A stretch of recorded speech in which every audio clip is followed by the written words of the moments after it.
غوره ملګری. کتاب د پوهې سرچینه او د افکارو د بدلون وسیله ده. په ژوند کې هر راز بدلون په افکارو کې له بدلون څخه پیلېږي.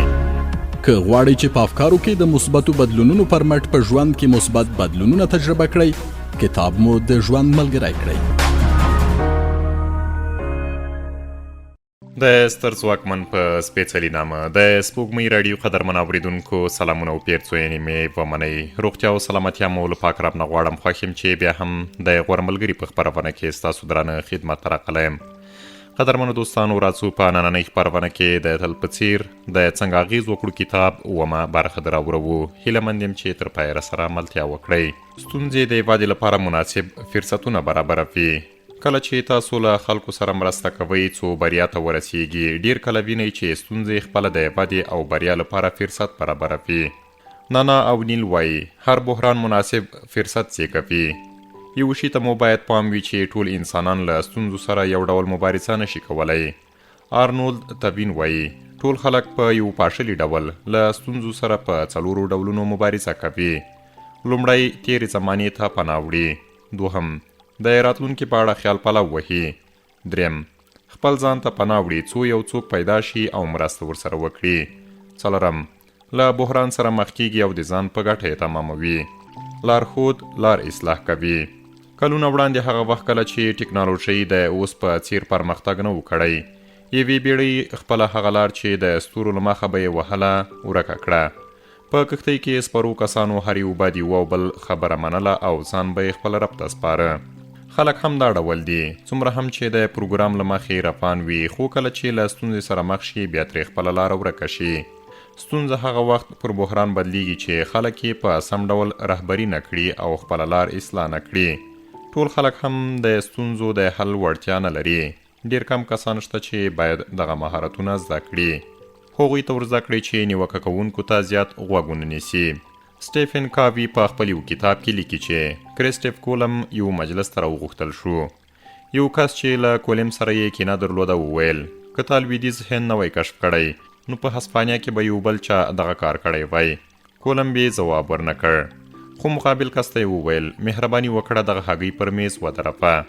ټولو هڅه وکړه خو په دې کار بریالي نه شول. کولم د هګۍ پلنه خوا ورو پر میز ووهله.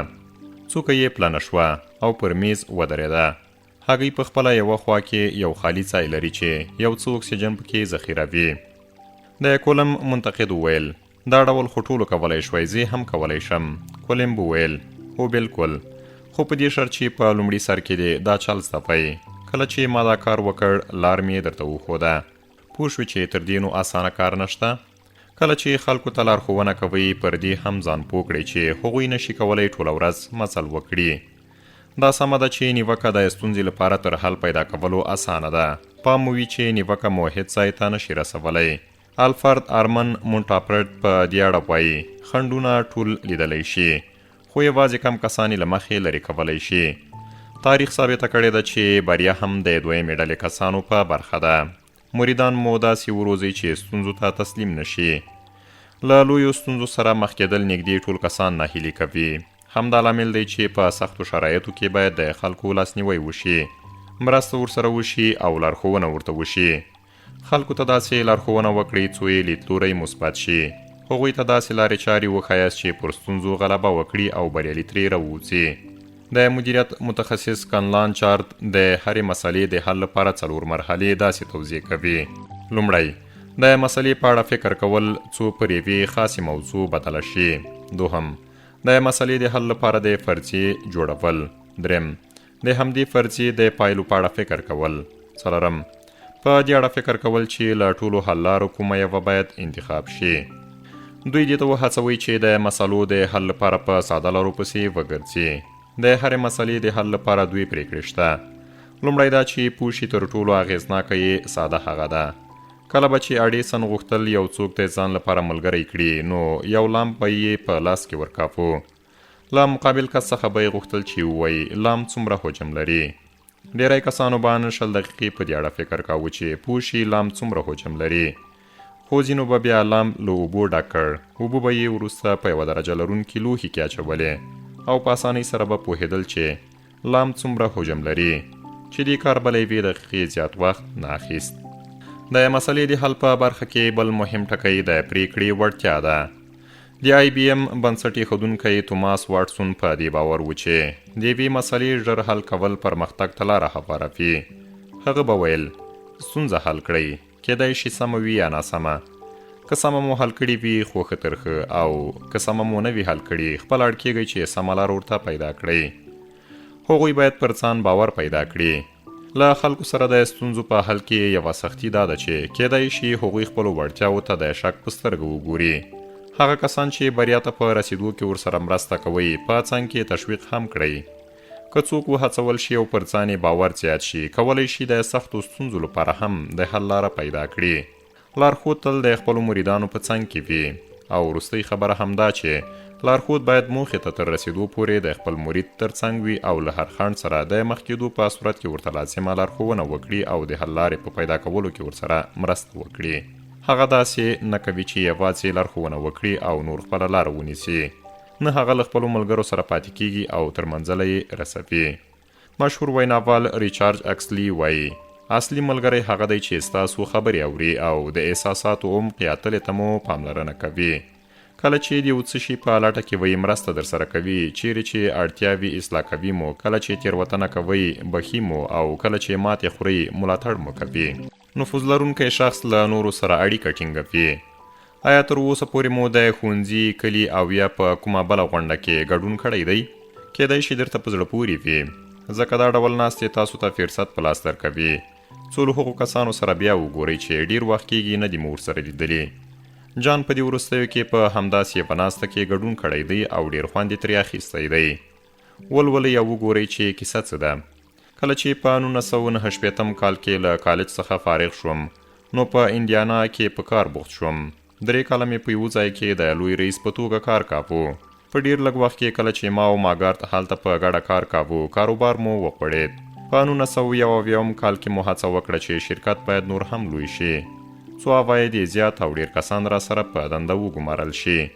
د کلي لیوي کلیسا راته چا زنګ وکړ چې موږ 2 میاشتې وروسته ځینې مراسم لرو، تا ته مو هم وخت پام کې نیولی دی، څو وینا پکې وکړې، څنګه دې خوښه ده؟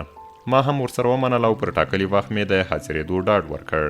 د همدې 2 میاشتو په اوږدو کې په دې فکر کې وم چې څه ډول کولی شم له هغې ورځې داسې یو ورځ جوړه کړم چې ټولو ته د یوې ښې خاطرې په توګه پاتې شي. په دې اړه مې فکر نه کاوه چې زه دې هغوی ته له ځانه اتل جوړ کړم. غوښتل مې داسې یوه لاره ولټوم څو وکولی شم له هغوی سره ښه اړیکه ټینګه کړم.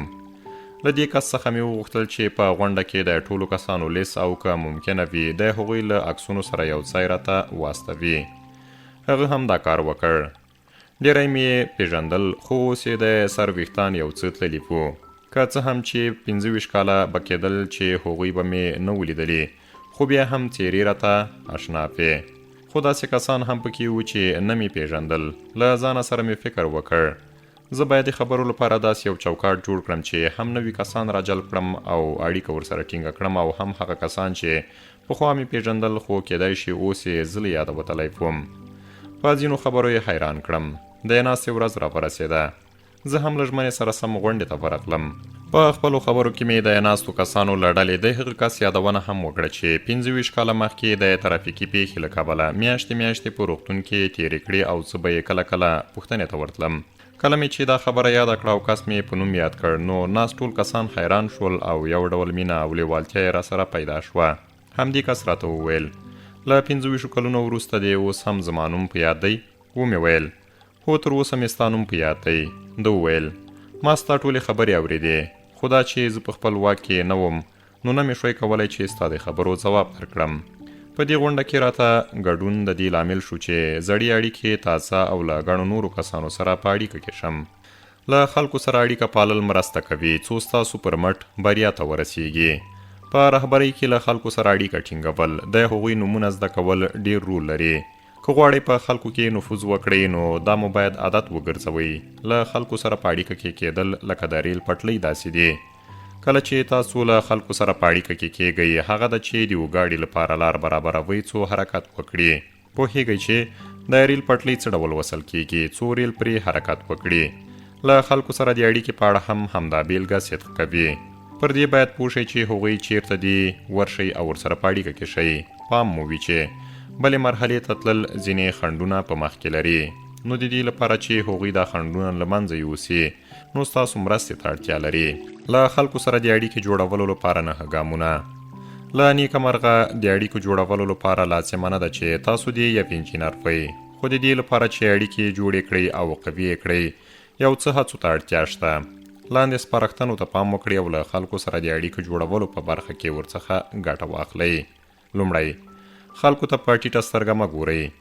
یوازې هغه وخت تاسو کولی شئ له خلکو سره اړیکه جوړه کړئ چې په درنه سترګه ورته وګورئ. که خپلو کارکوونکو ته ارزښت ورنه کړئ، نشئ کولی اړیکه ورسره جوړه کړئ. که خلکو ته په درنه سترګه وګورئ، اړیکه مو ورسره پیاوړې کیږي. دوهم، د توپیرونو د رامنځته کولو ذهنیت باید ولرئ. که غواړئ یو مهم کار ترسره کړئ، نو د تفاوتونو د رامنځته کولو لیدلوری او ذهنیت باید ولرئ. که مو احساس کړ چې بدلون نشئ راوستلی، هیڅ وخت هغه کار نشئ کولی. څه ډول کولی شو د توپیرونو د رامنځته کولو ذهنیت ته لاسرسی پیدا کړو؟ پر دې باور وکړئ چې بدلون راوستی شئ. په دې نړۍ کې ټول اوسیدونکي کسان د توپیرونو د رامنځته کولو له بالقوه وړتیاوو څخه برخمن دي. خو که یوازې پر ځان باور لرئ، کولی شئ د نورو ژوند هم بدل کړئ. پر دې باور وکړئ چې په ګډه سره بدلون راوستل درته اسانه کیږي. یو وخت تریزا وویل، زه هغه کار کولی شم چې ته یې نشې کولی، او ته بیا هغه کار کولی شي چې زه یې نشم کولی. خو که ټول سره یو موټی شو، هر کار کولی شو او پراخ بدلون راوستی شو. دریم، هغوی ته د رسیدو لار پیدا کړئ. د ټام پیټریزا او نانسی آسټین په قول، په امریکا کې اصلي ستونزه دا ده چې مدیران له خپلو کارکوونکو او خپلو پیرودونکو سره په اړیکه کې نه دي. د پیوند او اړیکې نشتون یوازې د مدیرانو د ناکامۍ نه، بلکې د ټولې ادارې، سازمان او شرکت د ناکامۍ لامل کیږي. څلورم، له هغوی سره مو ګډ ټکي ولټوئ. کله چې غواړئ له یو چا سره اړیکه جوړه کړئ، وګورئ کوم ګډ ټکي لرئ. که ښه غوږ نیونکي او اورېدونکي وئ، کولی شئ ګډ نظرونه او تجربې پیدا کړئ. په خپلو کې د تفریح او سرګرمۍ په اړه خبرې وکړئ. د اوسېدو د ځای، دندې، ورزش او خپلو اولادونو په اړه خبرې وکړئ. مهمه نه ده چې په څه ډول موضوع خبرې کوئ.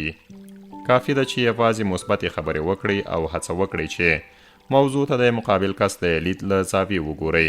پنځم، شخصي توپیرونو ته درناوی وکړئ. کولی شو ګډ ټکي تشخیص کړو او ویې پیژنو، خو دا هم باید تصدیق کړو چې ټول انسانان د بېلابېلو څېرو، ذهنیتونو، وړتیاوو او افکارو درلودونکي دي. شپږم، د نورو د ژوند کلي پیدا کړئ.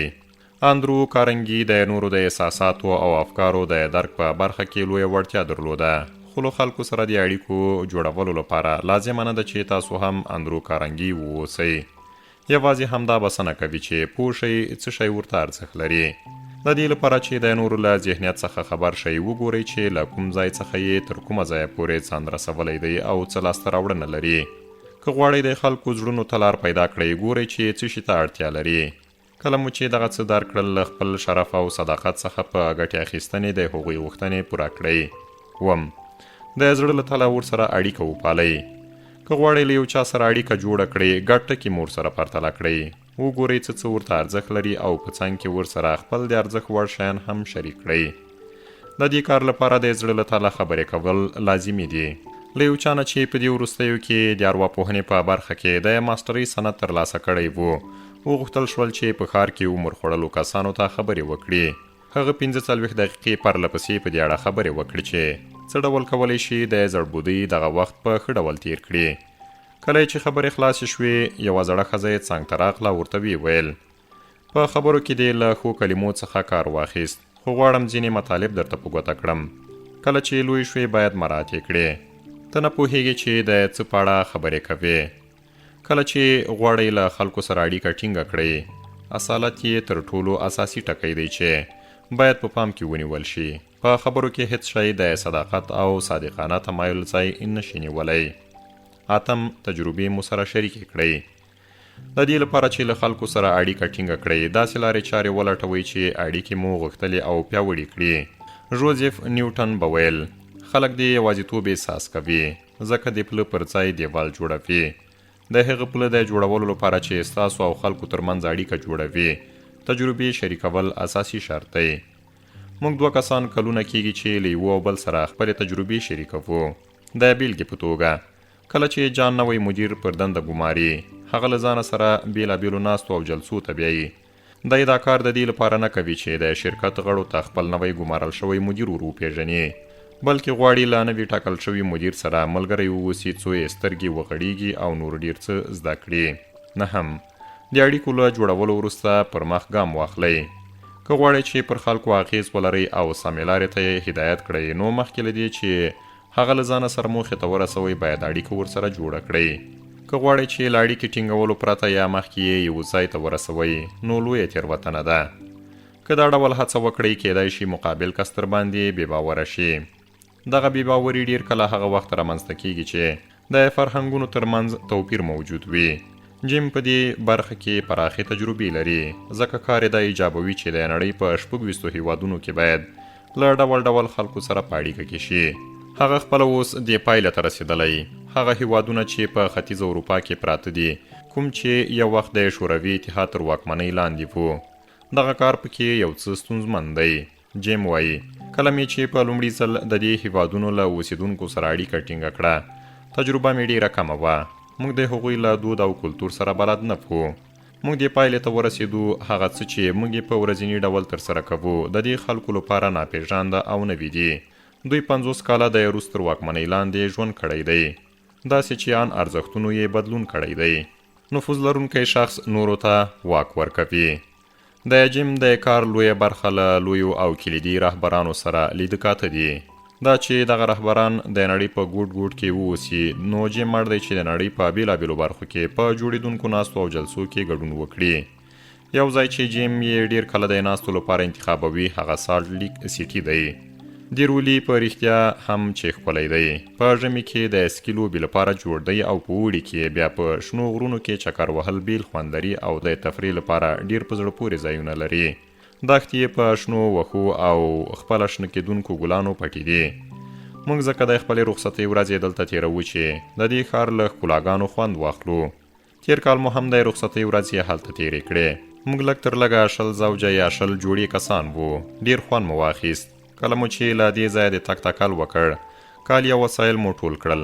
د همدې سیمې اړوند دفتر ته مو مراجعه وکړه څو د خونو د کرایې پیسې پرې کړو. د صندوق مسؤل وویل له تاسو باید $25 اضافي واخلم، ځکه کلیګانې مو ورکې کړي دي. حیران شوم. موږ 8 کاله کېدل چې دې ځای ته راتلو او د هر کال په یوه اونۍ کې به مو $2,000 دوی ته ورکول. ورته ومې ویل ګوره خوشحاله یم چې د کلیګانو د ورکېدو حساب رانه اخلې، خو کلیګانې په کوټه کې رانه پاتې دي. که تر کوټې ورشم نو د الوتکې پرواز له لاسه ورکوو، کېدای شي دا بیه رانه ونه ګرځوې. وی ویل نه، د دې ځای قانون دا دی چې کله نورو وسایلو سره یو ځای د کوټې کلیګانې هم تسلیم نه کړئ، نو باید د هرې کلي په بدل کې $25 پرې کړئ.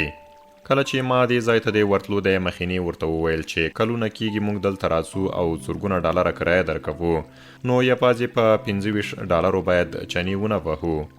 بیا هم قانع نه شو، په خپله خبره یې ټینګار کاوه. آخر مې هم د کلي $25 جریمه پرې کړه. ما او نانسي په هوایي ډګر کې په همدې موضوع خبرې کولې. موږ دې پایلې ته ورسېدو چې ګناه د کارکوونکي نه بلکې ګناه په اصل کې د پارک د څښتن ده چې خپلو کارکوونکو ته یې سمه لارښوونه نه ده کړې.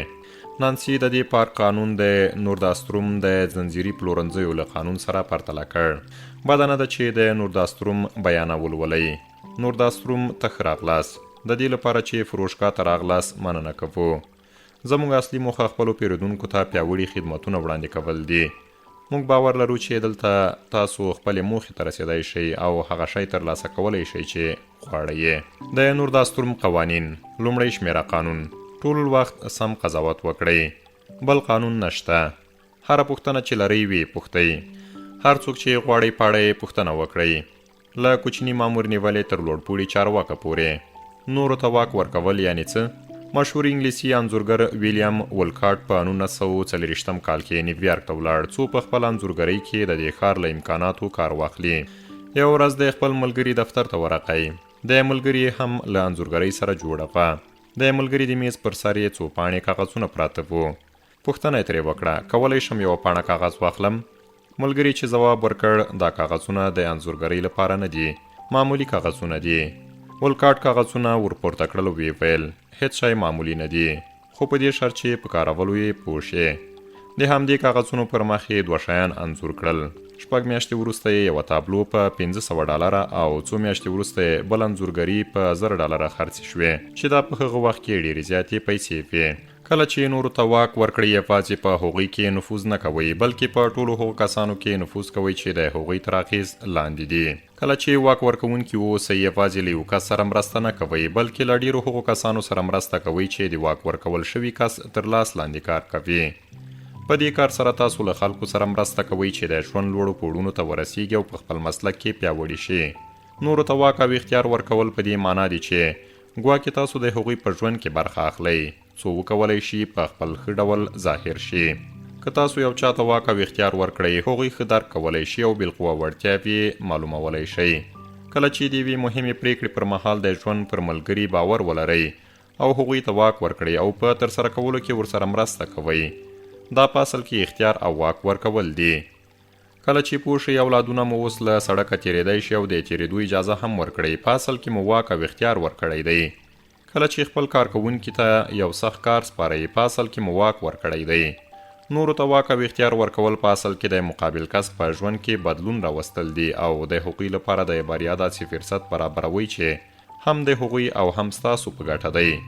نورو ته اختیار ورکول په دې معنا نه دي چې ګواکې څه مو له لاسه ورکړي، په دې معنا هم نه دي چې خپل ځان مو له لاسه ورکړ، بلکې نورو ته اختیار او واک ورکول د دې معنا لري چې هغوی ته مو معلومات په لاس ورکړي څو د خپل ژوند د ښه والي لپاره ترې ګټه واخلي. د واک په ورکولو سره پرته له دې چې خپل معلومات مو کم شي، د نورو له توانمندۍ او پیاوړتیا سره مرسته کوئ. قدرمنو دوستانو، نننۍ خپرونه مو تر همدې ځایه په تر بلې مو پاک څښتن ته سپارم. پاتې وخت مو نیکمرغه.